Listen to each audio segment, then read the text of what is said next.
Udah selesai. Kita kembali lagi membahas tentang konspirasi. Oke, persembahan buat beli ini ya. Udah. Oke. Ini jam 11 malam kita dimarahin tetangga. Jadi kita balik lagi ke beli. Monggo. Terangkat lagi beli, terangkat. Iya, ini aneh nggak tadi setiap kali saya ngomong sinyalnya langsung hancur gitu. Iya emang. Ini kayaknya jangan-jangan ini Instagram membencimu gitu. Iya, oke, gini aja. Oke, biar langsung to the point. Jadi ini tato Kita langsung aja. Ya, tato konspirasi ini saya bikin tahun 99 setelah baca bukunya Noam Chomsky. Jadi Noam Chomsky itu adalah seorang seorang ekonom, seorang pengamat politik, pengamat sosial. Tapi bukunya itu berat banget dan intinya di buku itu dia menjelaskan kalau di dunia ini tidak ada yang namanya kebetulan. Jikapun itu ada kebetulan, itu adalah jikapun ada sesuatu yang terjadi seolah-olah itu kebetulan, itu adalah dibuat seperti kebetulan. Okay. Jadi dari dulu saya percaya jika ketika balik ke persoalan yang simpel tadi, di lingkar pertemanan kita yang paling kecil, pun itu pasti ada konspirasi. Ya. Oke. Jadi nggak mungkin banget di skala global yang melibatkan profit banyak banget, ini nggak mungkin nggak ada konspirasi. Itu pijakan logika saya. Nah, ketika saya melihat COVID ini, awalnya saya sempat percaya. Jadi awalnya saya sempat percaya berapa hari gitu jika ini virus ini memang dari Cina, dari binatang segala macam. Karena ini kan diberitakannya seperti itu. Tapi ketika saya coba cari informasi dari sumber-sumber lain di luar mainstream media, saya banyak menemukan fakta-fakta yang menyimpulkan kebalikannya gitu loh. Jika virus ini adalah man-made atau dibuat oleh manusia, jika COVID ini adalah sebuah skema dan mungkin ada hubungannya juga dengan kasus Pizzagate, itu jejaring pedofilia Gedung Putih yang sudah membunuh banyak orang yang mencoba membongkarnya. Jadi ini sengkarut banget ini, saya ngelihatnya. Saya telusuri lagi lebih dalam, terus saya baca-baca lagi buku-buku yang lama saya baca tentang teori-teori ekonomi, tentang teori-teori politik. Ini sekarang masuk akal banget gitu loh. Jadi memang ada siklus setiap berapa tahun sekali ekonomi itu dinolkan lagi, ekonomi itu di restart lagi. Kenapa begitu? Anda percaya nggak pemegang kendali atau pemegang kekayaan 99% kekayaan bumi ini dipegang oleh 1% kelompok? Itu sudah terjadi sejak dulu. Si Rosel. Iya, teman-temannya mereka lah, 1%. Saya bilangnya 1%. Jadi mereka sejak dulu menciptakan environment agar mereka itu tetap berada di puncak piramid. Agar mereka selalu tetap ada di puncak piramid, mereka perlu apa? Kontrol. Iya kan?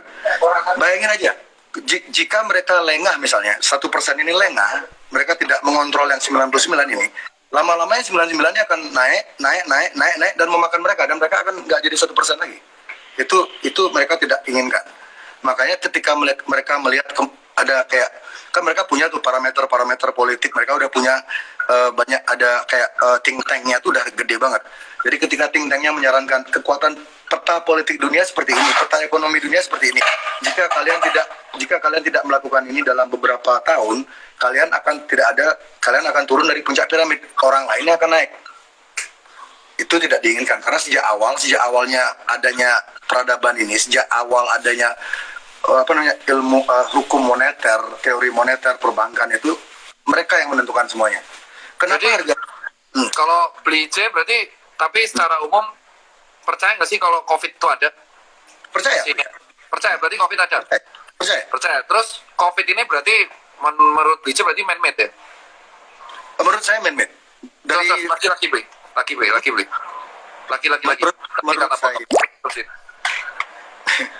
Menurut saya COVID ini man-made. Ya. Terus? Dan balik tadi kemana tadi? Kita sampai di mana tadi terakhir? Sampai itu puncak piramid, terus COVID man-made ada. It's all about control. Dan kawan-kawan tolong yang menonton ini tolong jangan rasis. Ini bukan masalah perang antar negara. Ini bukan masalah perang antar ras. Elit global ini sengaja menciptakan ilusi jika ini adalah sebuah pertempuran antar negara atau antar ras. Mereka sengaja menciptakan ilusi itu agar mereka lebih gampang mengontrol konfliknya. Gitu loh. Jika kamu, makanya sekarang kan banyak bilang, oh ini ulah Cina, ini ulah Israel, ini ulah Amerika. Buang dulu stigma itu. Ini sekumpulan 1% ini mereka nggak punya nationality. Mungkin di paspor mereka ada nationality, tapi mereka tuh jiwanya mereka tuh nggak punya jiwa kebangsaan, tidak punya jiwa nasionalisme, tidak. Mereka tidak, beda level pemikirannya beda. Mereka tuh ngelihatnya tuh bumi ini sebagai sebuah ya bumi, tempat punyanya. Ya kalau bahasanya Lady Gaga apa global citizen lah gitu. Jadi mereka tuh tidak mengenal batas negara, tidak mengenal batas agama. Ada positif negatifnya kan. Kalau kita ngambil sisi positifnya, ya manusia tuh semakin mengikis perbedaan. Kalau perbedaan tuh semakin terkikis kan, kemungkinan konflik itu berkurang. Tapi kalau kita melihat sekitar negatifnya, jika manusia itu seragam, maka akan ada beberapa kelompok yang dengan gampang memanfaatkan atau mengontrol kita, dan mereka mendapatkan keuntungan. Sementara yang yang kebanyakan orang akan dimanfaatkan aja karena kalau kita ada seragam, misalnya kita sudah dipakai microchip semua, kita dipakai vaksin semua, kita seragam semua, udah pasti ada yang kontrol dong. Nggak mungkin kalau kita semua seragam tuh nggak mungkin nggak ada yang kontrol. Dan yang kontrol tuh pasti orangnya itu aja. Tapi kalau misalnya kita tetap dibiarkan berbeda-beda, tiap negara tetap dibedakan tumbuh dengan gayanya mereka sendiri, dengan sistem ekonomi mereka sendiri, ya itu akan berbahaya bagi 1% ini. Makanya mereka tuh sangat mereka tidak suka dengan yang namanya demokrasi. Mereka tidak suka dengan yang namanya population growth. Jadi yang belum tahu ya, Bill Gates, mungkin yang ini bagi yang belum tahu ya, Bill Gates itu bukan seorang computer nerd yang mulai dari nol. Dia itu bukan seorang computer nerd yang mulai dari nol. Ayahnya dia sangat dekat dengan Rockefeller. Ayahnya dia sangat dekat dengan Rothschild. Itu bisa dicari di buku-buku sejarah. Jadi dari kecil, Bill Gates ini sudah didesain oleh lingkungannya untuk menjadi seperti dia sekarang. Sudah diproyeksikan. Dia tuh bukan yang punya Microsoft loh. Dia tuh cuma co-founder. Dia tuh punya duit, dia beli lisensinya, dia beli kepemilikannya, dia jadi bagian dari Microsoft. He's a fucking businessman. You know? Bagi yang belum tahu ya, Bill Gates is a fucking businessman. Dia bukan malaikat, dia bukan dokter. Ini makanya kemarin saya emosi sama Mas Tirta tuh, Mas Ipeng tuh ketika Mas Ipeng ngomong ke saya, beli jangan ngomong hal yang di luar kapasitas. Aku langsung ngelihat ke Bill Gates loh. Anjing, seluruh dunia dibikin panik masalah kesehatan sama orang yang bukan dokter. Bill Gates lulusan dokter mana? Nggak ada. Tedros, bosnya WHO, dokter mana? Nggak ada. Tedros punya rekam jejak yang kotor. Dia pernah bikin kasus di Ethiopia. Bill Gates, vaksinnya banyak yang gagal di India sama di Afrika.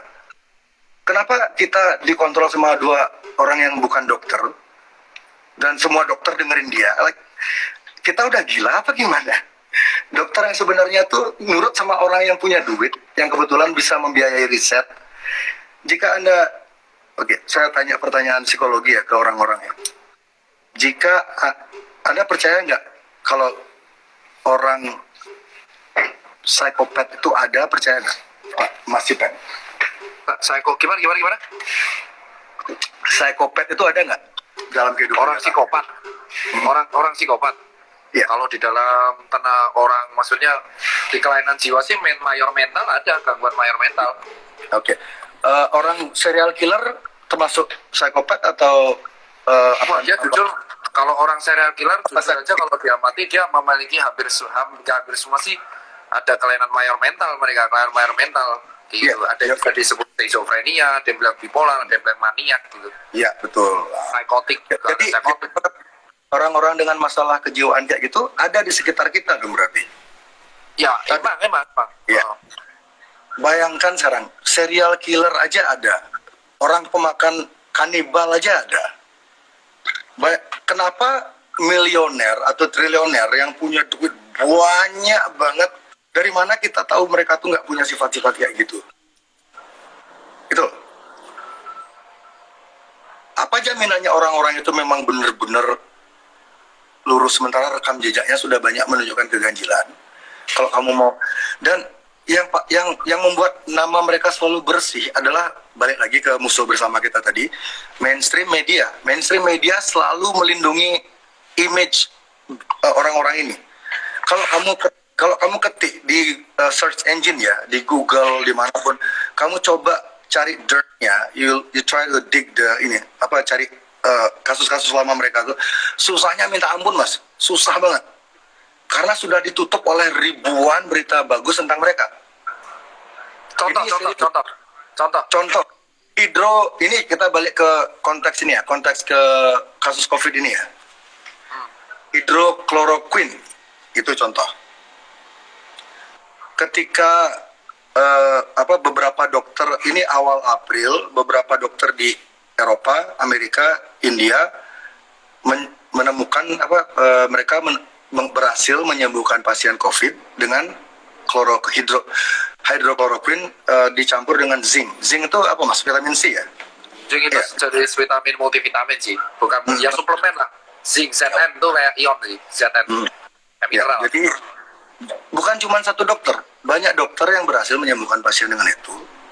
Harga hidrokloroquine itu 60 sen.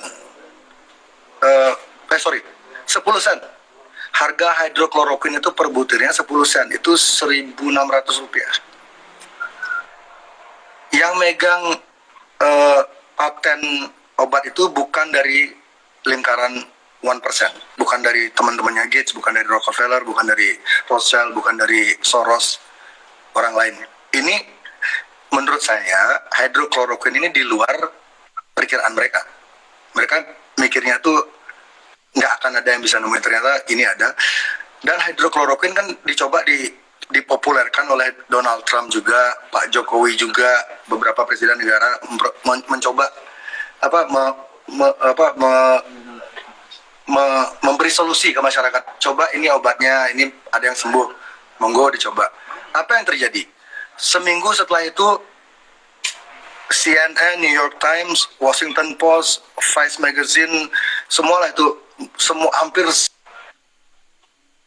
berpengaruh ya, yang diikuti sama orang-orang pintar, yang dipercaya sama orang yang kelas menengah ke atas, orang-orang di perusahaannya, orang-orang yang punya banyak anak buah, mereka yang ikuti media-media itu diserang. Jadi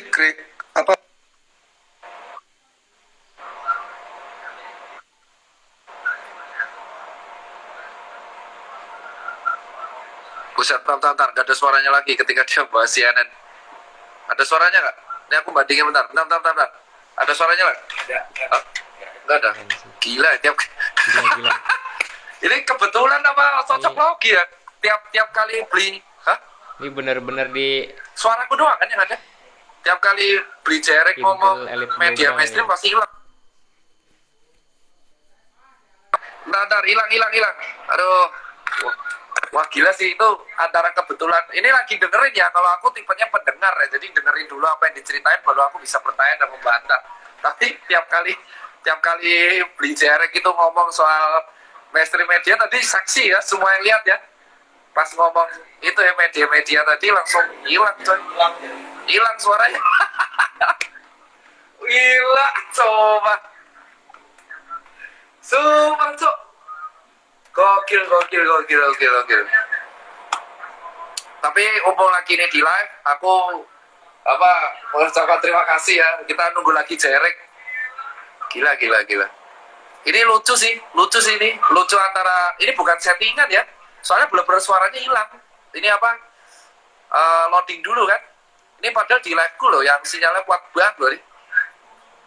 Cocokologi nggak tahu lo cocokologi apa enggak, terserah kalian sih. Aku mendengarkan ya, posisi aku mendengarkan dan posisi ini, dan aku tadi barusan dapat penelitian baru nih. Gokil. Sangat cocok lagi ya. Ya enggak, soalnya tadi kan dengerin dia ngomong pas beli jerek itu ngomong mengarah video nih lagi jerek datang lagi. Coba kita dengerin lagi. berapa sih? Apa? Lagi bilang ini mendengar beli. Dah. Lagi. Oke lanjut ya. Coba. Langsung, ya. Kalau ngomong media kayaknya coba disensor. tiap kali sampean ngomong itu pasti hilang lagi nanti. Jaga.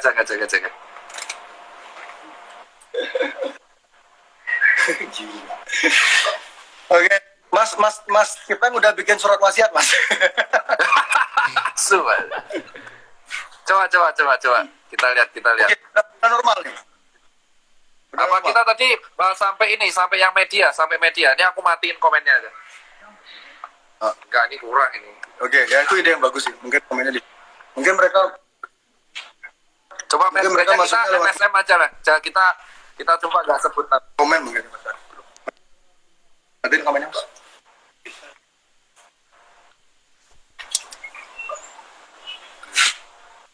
Tuh.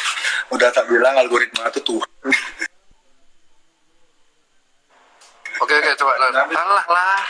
Putus-putus terus ya Mas. Ya Allah, susah banget. Nah, ini lagi. Yo.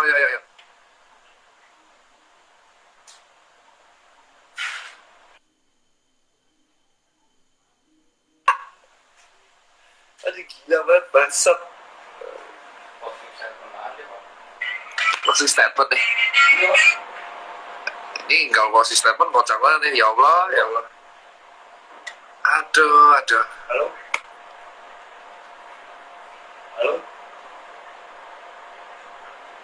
Halo? Ini aja closing statement. Mau sudah dilihat ini jaringannya. Jadi kacau nih Pak.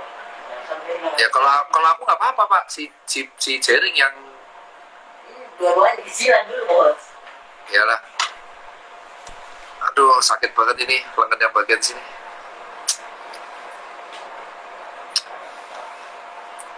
Pak, yang terakhir di sekolah perjalanan. Mau ngomong closing statement nih langsung nih. Tunggu beli Jerek aja ya. Soalnya percuma juga nih kalau dilanjutin dia putus-putus terus setiap 10 menit. Udah dilanjutin aja lagi besok. Percuma juga, lanjutin besok juga pasti putus-putus dia. Biasa kan kalau kayak gitu jaringan dikacauin dulu kan. Gak apa-apa. Enggak sih, maksudnya biasanya terjadi sih kalau misalnya Instagram terlalu banyak jaringannya. Ya abis ini closing statement sih kalau aku. Coba kita lihat dulu. Aduh. Ini udah.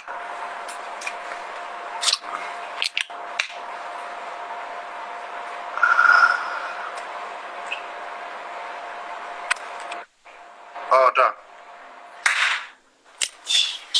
Dah. Yuk lagi yuk. Langsung. Oke, lanjut ya. Gimana? Berarti nama medianya nggak boleh disebutin ya? Oke, nama medianya. Terus. Jadi ketika hidrokloroquine itu berusaha dipopulerkan oleh beberapa dokter, beberapa mainstream media yang berpengaruh itu langsung membanjiri search engine Google itu dengan berita-berita buruk tentang hidrokloroquine. Hidrokloroquine dibilang bisa berbahaya bagi jantung, tidak bisa menyembuhkan COVID. Jadi kalau sekarang Anda coba ya, saya bilang berkali-kali kepada di caption saya di Instagram, algoritma adalah Tuhan baru. Siapapun yang bisa mengontrol algoritma bisa mengontrol bumi. Karena kalau kamu udah kontrol algoritma, kamu tuh bisa ngebentuk persepsi manusia gitu. Sekarang coba Anda buktiin sendiri. Anda ketik hidrokloroquine di Google. Yang keluar tuh sebelumnya tuh banyak berita bagusnya, tapi setelah dokter ini menemukan mengumumkan kalau mereka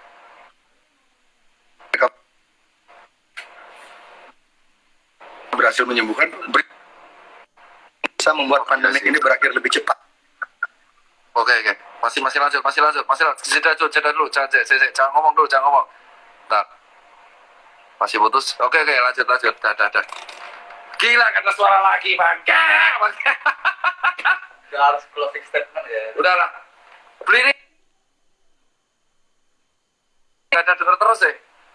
Wah, gila. Dah. Kayaknya tampak di Jerek mulai ngegas. Ini kayaknya Jerek bakal emosi sendiri sih, soalnya klaim beliau nggak ada suaranya sama sekali ya.